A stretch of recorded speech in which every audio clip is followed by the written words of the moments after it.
আমাদের 3x square minus 8x plus 7 এই রাশির মান বের করতে হবে যখন চলক x এর মান ঋণাত্মক 2।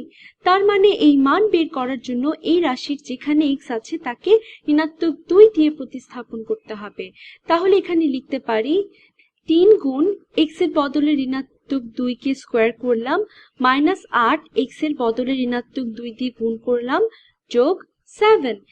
এখানে x এর জায়গায় -2 বসালাম, তাহলে -2 কে স্কয়ার করলে হয় 4 মাইনাস 8 এর সাথে ঋণাত্মক 2 গুণ করলে হয় ঋণাত্মক 16 যোগ 7।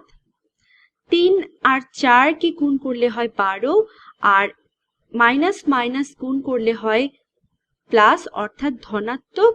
তাহলে এটা হলো ধনাত্মক 16 আর ধনাত্মক 7। এখন এই তিনটি যোগ করলে কি পাই? 12 যোগ 16 মানে 28 আর 28 এর সাথে 7 যোগ করলে পাই 35।